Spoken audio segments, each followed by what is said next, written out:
قربانی واجب ہونے کے شرائط۔ دوستو، قربانی کس شخص پر واجب ہے؟ قربانی کے لیے کتنی شرائط ہونی چاہیے؟ کون کون سی شرائط پائی جائیں گی تو آدمی پر قربانی کرنا واجب ہوگا؟ اور قربانی واجب ہونے کے لیے کتنا مال ہونا چاہیے؟ یہ تمام ہر مسلمان کے لیے سیکھنا ضروری ہے تاکہ ہر مسلمان کو پتہ چل سکے کہ اس پر قربانی واجب ہے یا نہیں ہے۔ اس بارے میں آج یہ ہماری ویڈیو ہے۔ ویڈیو سٹارٹ کرنے سے پہلے تمام دوستوں سے گزارش ہے ہمارے فیس بک پیج کو فالو کریں، چینل کو ضرور سبسکرائب کریں، ویڈیو کو لائک اور ثواب کی نیت سے شیئر کریں۔ چلیے اب اپنی ویڈیو سٹارٹ کرتے ہیں۔ قربانی واجب ہونے کے شرائط۔ مسئلہ: قربانی واجب ہونے کے شرائط یہ ہیں۔ نمبر 1، اسلام، یعنی غیر مسلم پر قربانی واجب نہیں۔ نمبر 2، اقامت، یعنی مقیم ہونا، مسافر پر واجب نہیں۔ نمبر 3، تونگری، یعنی مالک نصاب ہونا۔ یہاں مالداری سے مراد اور تونگری سے مراد وہی ہے جس سے صدقہ فطر واجب ہوتا ہے، وہ مراد نہیں جس سے زکوٰۃ واجب ہوتی ہے۔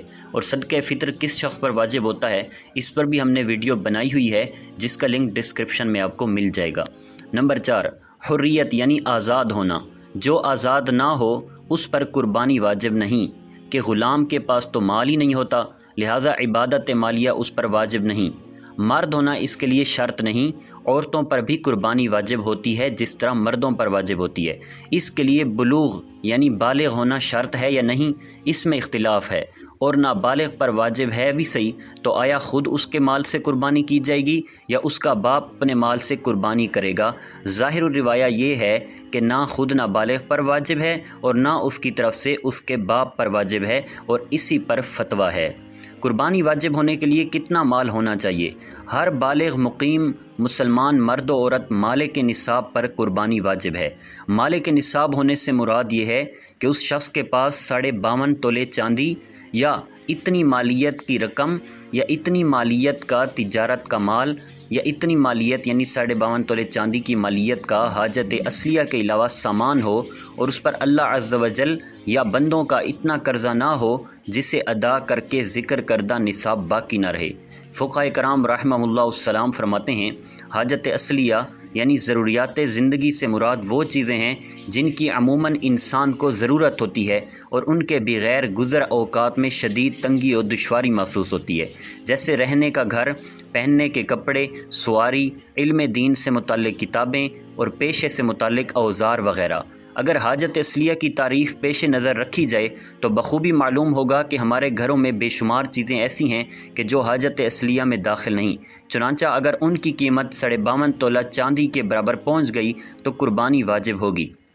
میرے آقا اعلیٰ حضرت امام اہل سنت مجدد دین و ملت مولانا شاہ امام احمد رضا خان علیہ رحمۃ الرحمن سے سوال کیا گیا کہ اگر زید کے پاس مکان سکونت یعنی رہائشی مکان کے علاوہ ایک اور یعنی مزید ہوں تو اس پر قربانی واجب ہوگی یا نہیں؟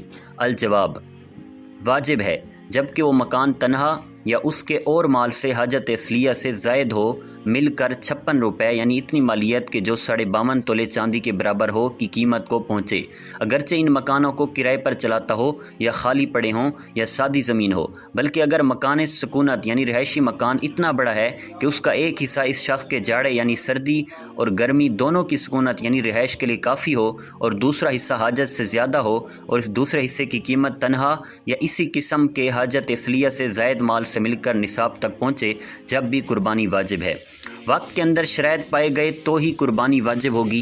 مال اور دیگر شرائط قربانی کے ایام یعنی 10 ذوالحجۃ الحرام کی صبح صادق سے لے کر 12 ذوالحجۃ الحرام کے غروب آفتاب تک میں پائی جائیں، یعنی قربانی کی شرائط اسی ٹائم میں پائی جائیں جب بھی ہی قربانی واجب ہوگی۔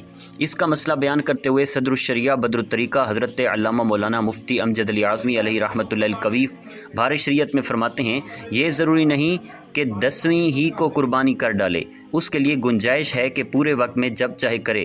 لہٰذا اگر ابتدائی وقت میں 10 ذوالحجۃ الحرام کی صبح اس کا اہل نہ تھا، وجوب کے شرائط نہیں پائے جاتے تھے، اور آخر وقت یعنی 12 ذوالحجہ کو غروب آفتاب سے پہلے اہل ہو گیا یعنی وجوب کے شرائط پائے گئے تو اس پر واجب ہو گئی۔ اور اگر ابتدائی وقت میں واجب تھی اور اب بھی قربانی نہیں کی ہے اور آخر وقت میں شرائط جاتے رہے یعنی چلے گئے، ختم ہو گئے، تو قربانی واجب نہ رہی۔ واللہ اعلم عز و جل و رسول عالم صلی اللہ تعالی علیہ وآلہ وسلم۔